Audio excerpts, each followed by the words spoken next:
How do we get managers to care about learning? That's today's LearnGeek Big Question. Hi there, I'm JD from LearnGeek and Exonify, and I curate questions from across my activities within the global L&D community. And then I dig into one big question each week here on my LearnGeek YouTube channel. This week, we're talking about managers and how we can get managers to support L&D initiatives. Specifically, the question is, how do we get our managers to care about learning? Now, this question popped up during my recent training industry webinar, where we explored the challenges organizations continue to face with employee engagement. Now, the TLDR, today, only 30% of US employees are engaged at work. That's bad. But the bigger problem is that it's been the same bad number for the past 20 years. Now, there's no amount of pulse surveying or recognition programming that's going to fix this. Employee engagement is broken. So we need to rethink the concept and shift the focus from the employee to the organization and their capability and willingness to foster a comfortable, capable, and confident workforce. But if you want to check out the entire engagement conversation, you can catch the webinar recording via the link in the description.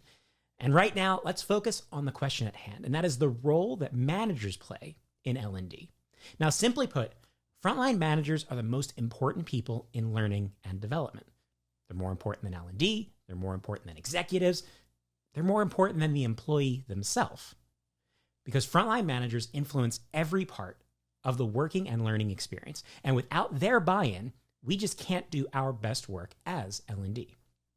So how do we get managers to care about learning? Well, first, we need to stop assuming that managers don't care about learning, because they do. In fact, I've never met a manager who didn't want a capable, confident workforce.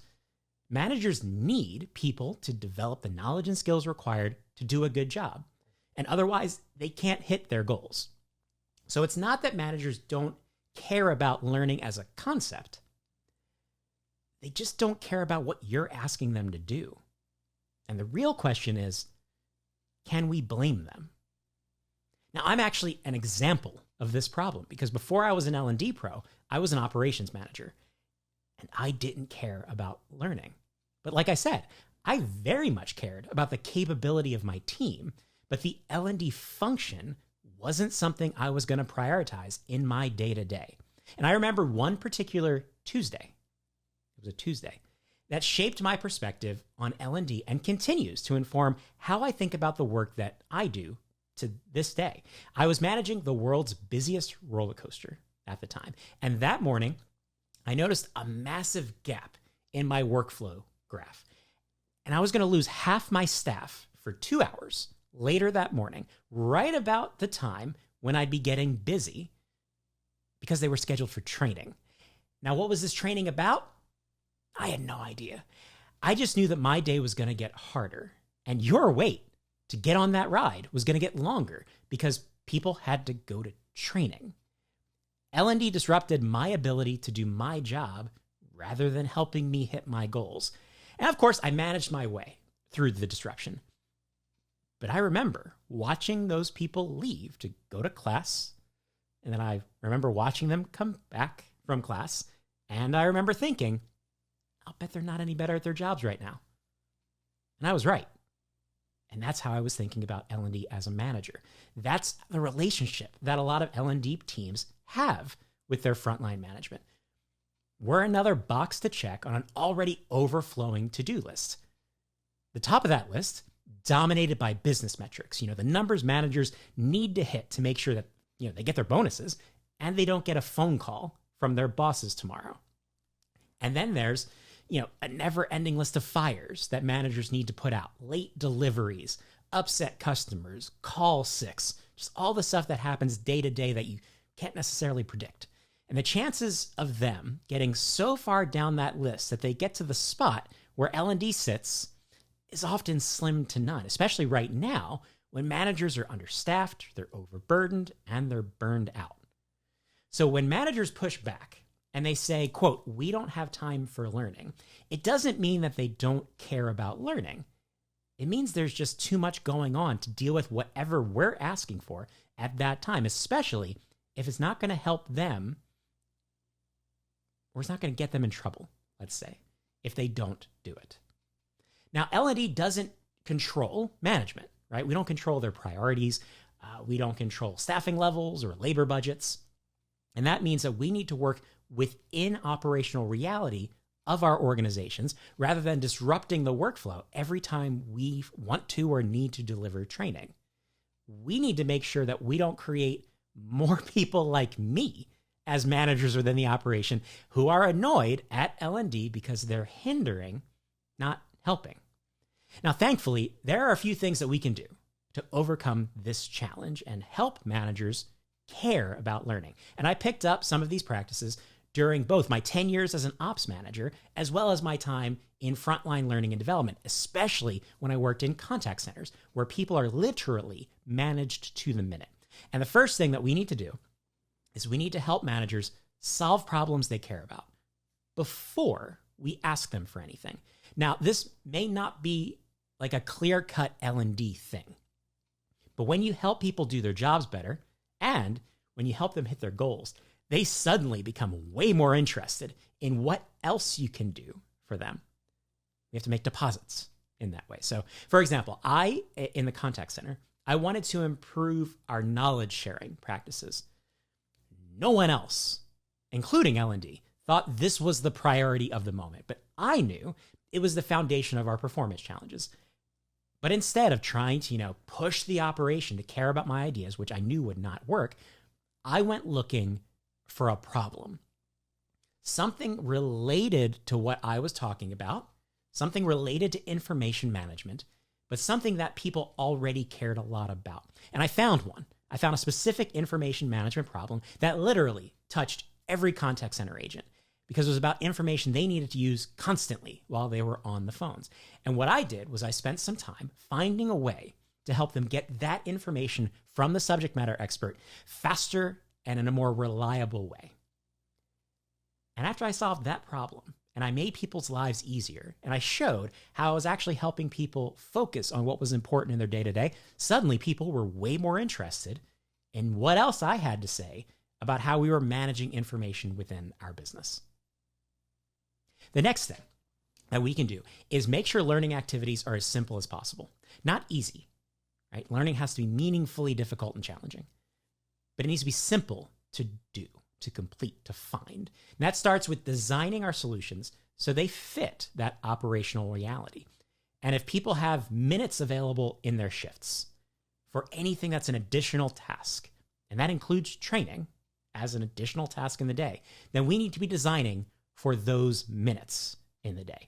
And people should be able to access resources, digital training content, using whatever tools they use on the job every day, the devices that are part of their workflow, instead of being asked or required to go some other place where they don't do their job, whether that's a back room, it's the second floor in the grocery store that no one really knows is there. That's where the HR office is. How do we get physically closer, as well as designing for the time that people have available? And then completing any learning activity should be as easy as watching a YouTube video and not require support, intervention. Managers have to peel themselves away from their already overflowing task list just to help people log into a platform or find a curricula or launch a course or ask why it's buffering all the time. Any of those situations, we have to resolve that so that learning and support is simple on the job. And then along the same lines, we need to avoid adding to the manager's to-do list at all cost. Now, we can't expect managers to take on training responsibilities unless that's part of their job. It's in the job description, it's part of their expectations, and it's part of how they're measured. If not, we can't add. And we also can't expect managers to, read through L&D reports or always have to chase people down to finish their training all the time. Those are problems we need to solve, not pass off to managers. Because again, we become a disruption instead of a helper within the organization when we do that. And when we do need their help, again, we need to make it as easy as possible, as simple as possible, asking people to complete specific tasks on an achievable timeline, just telling people, I need you to do this by this date, and this is why. and then providing as much resource as we can to help people do those things rather than expecting people to deep dive into information that, again, is not part of their critical day-to-day. And then finally, we need to help managers do their jobs better. L&D needs to be a partner from which they regularly get value themselves, not just a team that asks them to do stuff. And the best way to demonstrate value that we can provide to their teams is to provide the same value to them as professionals first. And this doesn't just mean, looping them in to the training program so they take the training first and they see what their teams are doing. Yes, we should definitely keep managers informed, because remember, I was that manager who had people going to training and I didn't know what the training was about. That informed my perspective. But we also need to focus on the manager's ongoing skill development. And this means going beyond what we often refer to as leadership development programs that managers rarely have time to attend, or if they do, they have to wait for something to be scheduled. And meanwhile, they're just trying to figure things out on their own. And again, shaping a perspective on what L&D means to them within this organization. So instead, we should be exploring continuous learning and support tactics that fit the manager's reality. Can you tell I like the word fit? Now, this includes well-curated information that people can pull on demand so they can problem solve with information that makes sense and is actionable and easy to consume and easy to apply. There could be short-form training and practice activities that, again, work into the minutes people have in their day, because I don't have time as an operations manager to attend a 30-minute course or watch an hour-long webinar or listen to a 45-minute long podcast. Because if I'm going to get to it, I'm going to get to it in like hour 60 or 70 of my week, which means it's going to get buried on their other tasks. And then most importantly, I think the best thing we can do as L&D to support ongoing manager development is to foster a network of peers that people can lean on for support, because too many managers work on metaphorical islands. And this is especially true in places like retail stores or food service locations, where managers often work alone and then they rarely interact with other locations. So you might have managers struggling how to figure out how to do the job and solve problems when a manager literally down the street has already figured out how to do that thing, how to solve that problem. And if L&D can find ways to foster connections and then help build up a manager community, we can help people overcome everyday challenges, and by doing so, earn the chance to go further, earn the chance to ask people for more time and more attention from their teams. And that is how I believe we get managers to care about learning. And that is my LearnGeek big question for this week. So if you have a question of any size that you'd like me to explore, be sure to connect with me on LinkedIn or contact me via my website at learngeek.co. And until next time, thank you for everything that you do, and be well. Bye now.